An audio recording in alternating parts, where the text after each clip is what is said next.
205वां दिन। नए अहदनामा में से आज की तिलावत।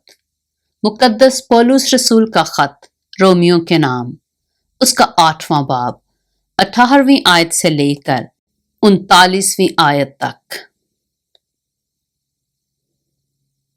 क्योंकि मेरी दानिस्त में इस जमाना के दुख दर्द इस लायक नहीं कि उस जलाल के मुकाबिल हो सके जो हम पर जाहिर होने वाला है। क्योंकि मखलूकात कमाल आरजू से खुदा के बेटों के जाहिर होने की राह देखती हैं, इसलिए कि मखलूकात बतालत के इख्तियार में कर दी गई थी, न अपनी खुशी से बल्कि उसके बायस से जिसने उसको इस उम्मीद पर बतालत के इख्तियार में कर दिया कि मखलूकात भी फना के कब्जा से छूटकर खुदा के फर्जंदों के जलाल की आजादी में दाखिल हो जाएगी। क्योंकि हमको मालूम है कि सारी मखलूकात मिलकर अब तक कराहती है और दर्द ज़ै में पड़ी तड़पती है। और ना फक्त वही बल्कि हम भी जिन्हें रूह के पहले फल मिले हैं, आप अपने बातन में कराहते हैं और ले पालक होने यानी अपने बदन की मुखलसी की राह देखते हैं। चुनाचे हमें उम्मीद के वसीला से निजात मिली। मगर जिस चीज की उम्मीद है, जब वो नजर आ जाए तो फिर उम्मीद कैसी? क्योंकि जो चीज कोई देख रहा है उसकी उम्मीद क्या करेगा? लेकिन जिस चीज को नहीं देखते, अगर हम उसकी उम्मीद करें तो सब्र से उसकी राह देखते हैं। इसी तरह रूह भी हमारी कमजोरी में मदद करता है, क्योंकि जिस तौर से हमको दुआ करना चाहिए हम नहीं जानते, मगर रूह खुद ऐसी आहें भर भर कर हमारी शिफात करता है जिनका बयान नहीं हो सकता। और दिलों का परखने वाला जानता है कि रूह की क्या नीयत है, क्योंकि वो खुदा की मर्जी के मुवाफिक मुकद्दसों की शिफात करता है।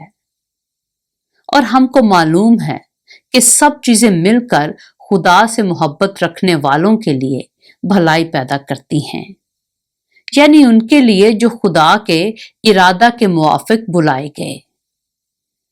क्योंकि जिनको उसने पहले से जाना, उनको पहले से मुकर्रर भी किया कि उसके बेटे के हम शक्ल हों, ताकि वह बहुत से भाइयों में पहलौठा ठहरे।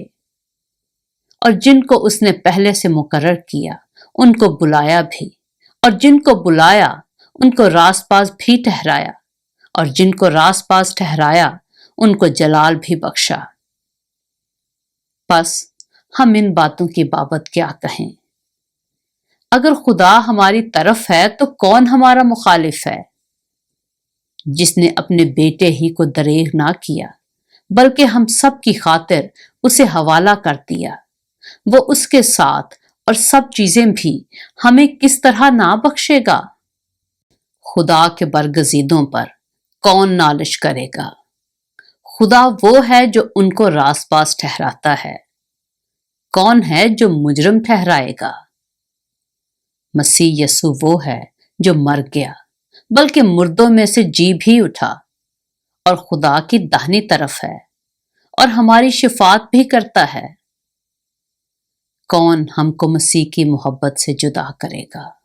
मुसीबत या तंगी या जुल्म या काल या नंगापन या खतरा या तलवार? चुनाचे लिखा है कि हम तेरी खातिर दिन भर जान से मारे जाते हैं, हम तो ज़बा होने वाली भेड़ों के बराबर गिने गए।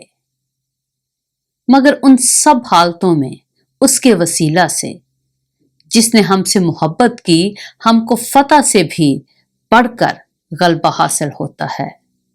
क्योंकि मुझको यकीन है कि खुदा की जो मोहब्बत हमारे खुदावंद मसीह यसू में है, उससे हमको ना मौत जुदा कर सकेगी, ना जिंदगी, ना फरिश्ते, ना हुकूमतें, ना हाल की ना इस्तकबाल की चीजें, ना कुदरत, ना बुलंदी, ना पस्ती, ना कोई और मखलूक।